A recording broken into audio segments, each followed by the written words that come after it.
আসসালামু আলাইকুম রহমতুল্লাহি ওয়া বারাকাতুহু। চাল পোড়া থেকে বাঁচার উপায়। আপনি চাল পোড়া যে দেয় এটা কি, মূলত কি, অথবা রুটি পোড়া, আয়না পোড়া, বাটি চালান, এই বিষয়গুলো কি আমাদেরকে আগে জানতে হবে।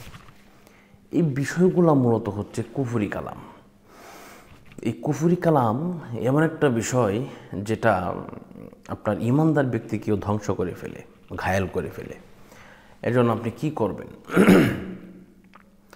আল্লাহ রসুল সাল্লাল্লাহু আলাইহি ওয়াসাল্লাম উনি কিন্তু কুফরি দ্বারা, বশীকরণ দ্বারা কিন্তু আক্রান্ত হয়েছিলেন।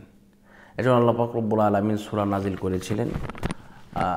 সেই সূরা দিয়ে আল্লাহ রসুল সাল্লাল্লাহু আলাইহি ওয়াসাল্লাম উনি এই সমস্ত বশীকরণ থেকে উনি মুক্ত পেয়েছিলেন এবং আল্লাহ তাআলার দয়ায় উনি সুস্থ হয়েছিলেন।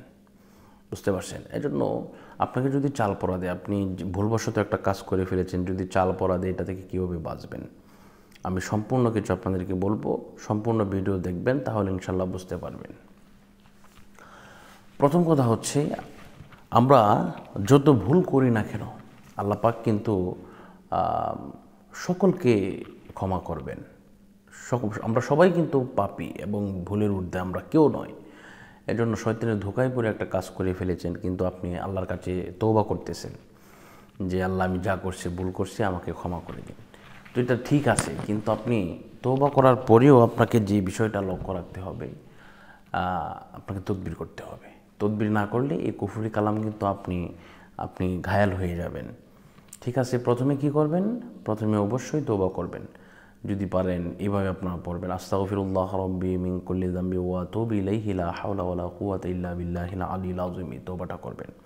আর তদবির এটা তো আপনারা বুঝবেন না, এটা ইনশাল্লাহ আমাকে ফোন দিলে আমি ইনশাল্লাহ আপনাদেরকে তদবির করে দেবো। 100% আপনার কোনো সমস্যা হবে না, আপনি একেবারে চিন্তামুক্ত থাকবেন ইনশাআল্লাহ। আপনাকে চাল পড়া, আয়না পড়া, রুটি পড়া, বাটি চালান সহ আরও যত পড়া আছে সব কিছু থেকে আপনি হেফাজতে থাকবেন ইনশাআল্লাহ। তবে এমন কাজ আর করা যাবে না, এই প্রমিসটা করতে হবে, আল্লাহর কাছে তওবা করতে হবে। তো আল্লাহ পাক আমাদের সকলকে এমনভাবে চলার তৌফিক দান করুক যেন আল্লাহ পাক আমরা যাতে মানুষের ক্ষতি না করি, আমরা যাতে দিনের প্রতি চলতে পারি, 5 ওয়াক্ত নামাজ পড়তে পারি, রোজা রাখতে পারি, হজ করতে পারি, জাকাত দিতে পারি, সেই সামর্থ্যবান যেন আমরা হয়ে উঠি, মানুষের হক যেন আমরা নষ্ট না করি, সেই ব্যাপারে আমাদেরকে খেয়াল রাখতে হবে ইনশাআল্লাহ। আর কুফরি কালাম থেকে বাঁচার জন্য আমাকে এই নাম্বারে ফোন করবেন, 01643063744। ইমো অথবা হোয়াটসঅ্যাপে নক দিবেন অথবা সরাসরি ফোন করবেন। আল্লাহ পাক রব্বুল আলামিন আমাদের সকলকে কবুল করুন, মঞ্জুর করুন। আজকের মতো এই পর্যন্তই। সকলের কাছে দোয়া চাই। আসসালামু আলাইকুম রহমতুল্লাহি ওয়া বারাকাতুহু।